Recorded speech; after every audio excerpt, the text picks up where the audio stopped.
उन बच्चों से उनके शिक्षा के अधिकार को छीन लेते हैं। जब तक ऐसे अधिकारी और ऐसे शिक्षा मंत्री बिहार में रहेंगे, बिहार की शिक्षा ऐसे ही चौपट होती रहेगी। तत्काल प्रभाव से उस अधिकारी का के पाठक और इस शिक्षा मंत्री का दोनों का तत्काल प्रभाव से इस्तीफा लेना चाहिए, तभी बिहार की शिक्षा व्यवस्था कुछ बेहतर हो सकती है। नहीं तो ऐसे ही बच्चे नाव पे चलकर जाने के लिए मजबूर होंगे, मौत के घाट मारे जाएंगे और जो बच्चे बच जाएंगे उनको शिक्षा से दूर किया जाएगा।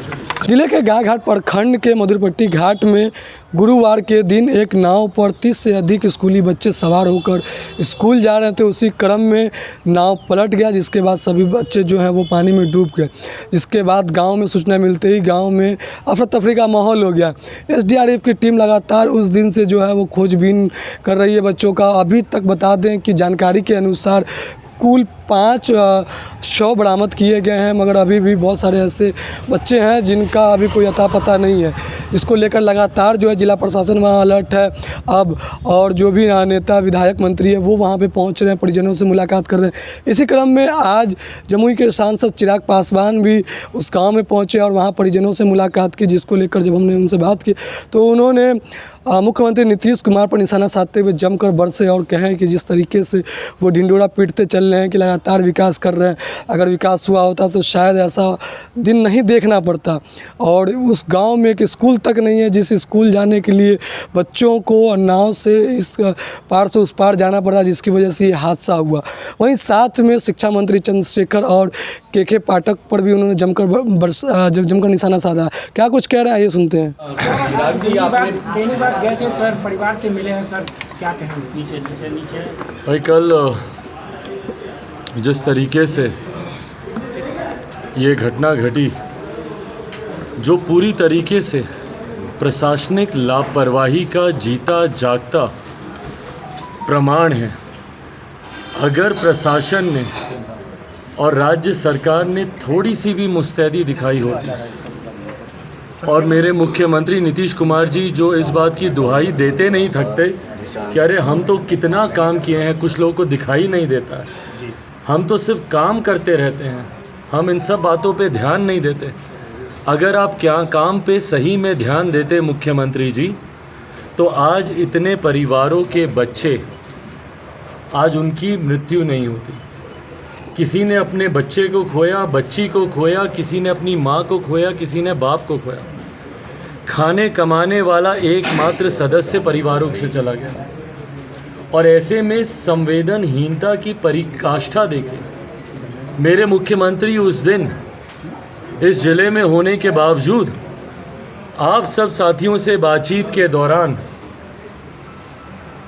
जिस संवेदनहीनता से वो कहते हैं कि अरे हम डीएम को कह दिए हैं, वो देख लेंगे, वो देख रहे हैं। भगवान ना करे पर अगर मुख्यमंत्री जी के परिवार में कोई अगर ऐसी घटना घटती, क्या उस वक्त भी मुख्यमंत्री यही बोलते कि हम डीएम को बोल दिए और वो देख लेंगे? यही फर्क है कि मुख्यमंत्री बिहारियों को अपना परिवार नहीं समझते और इसीलिए से बांटने की राजनीति करने वाले मुख्यमंत्री, जिसको ये सोशल इंजीनियरिंग बोलते हैं, हकीकत में ये जात पात में बांटने की राजनीति, और इस राजनीति की देन ही बिहार चढ़ता रहा है। सोचिए, आज़ादी के 75 साल के बाद एक गांव में पुल नहीं है। ये कल्पना हम लोग आज की तारीख में कर रहे हैं, 21वीं सदी चल रही है। ये चांद तो क्या, सूरज पे पहुंचने की हम लोग बातें कर रहे हैं, और वहाँ हमारे प्रदेश के मुख्यमंत्री जो 18 साल से हैं वो एक पुल नहीं बना पाए। और पुल तो भैया फिर भी सेकेंडरी विषय आता है। उस गांव के बच्चों को जाना क्यों पड़ रहा है दूसरी जगह नदी पार कर कर? क्यों उस गांव में उच्च विद्यालय नहीं है? क्यों वहाँ की महिलाओं को, बुजुर्ग महिलाओं को नदी पार करके राशन लेने के लिए जाना पड़ रहा है? क्यों वहाँ पे पीडीएस शॉप्स नहीं है? 4 किलोमीटर दूर है। 4 किलोमीटर दूर है। क्यों? ये 21वीं सदी का देश है, ये 21वीं सदी का बिहार है। हमारा देश जहाँ विकास की नई नई गाथाएं लिख रहा है।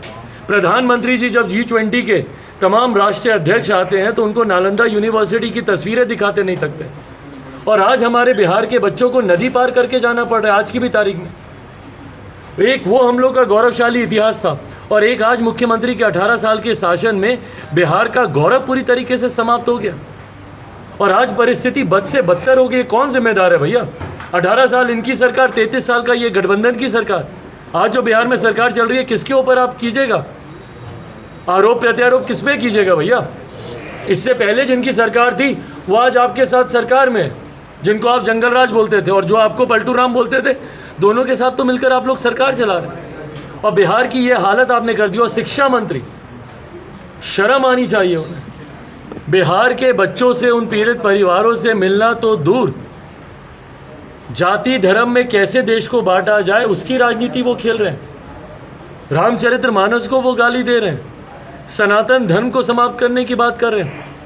पोटेशियम साइनाइड, आज आपकी वजह से जो पोटेशियम साइनाइड ये खुद अपने विभाग में फैला रहे हैं, उसका परिणाम देख लीजिए। हंसते खेलते बच्चे आज मृत्यु को प्राप्त हो गए। उन्हीं के विभाग के अधिकारियों की देन है कि आज 1 लाख बच्चे, उनकी अब सुध लेने वाला कोई नहीं है। कहाँ से ये बुद्धिहीन अधिकारी आते हैं भैया? और क्या क्या फरमान ये लोग लेकर आते हैं कि जो 3 दिन नहीं आएगा उसका नामांकन रद्द कर दो। 1 लाख बच्चे उससे प्रभावित हुए हैं। आज की तारीख में 1 लाख बच्चों का सरकारी स्कूलों से नामांकन रद्द कर दिया। सोचिए कौन सा महीना चल रहा है, ये सितंबर का महीना, मिड ऑफ द सेशन में उनका नामांकन रद्द हुआ है। कहाँ जाएंगे वो बच्चे? और यही बिहार का भविष्य ये लोग बनाना चाहते हैं। ऐसे तानाशाही फरमानों से ये लोग बिहार का भविष्य लोग बनाएंगे।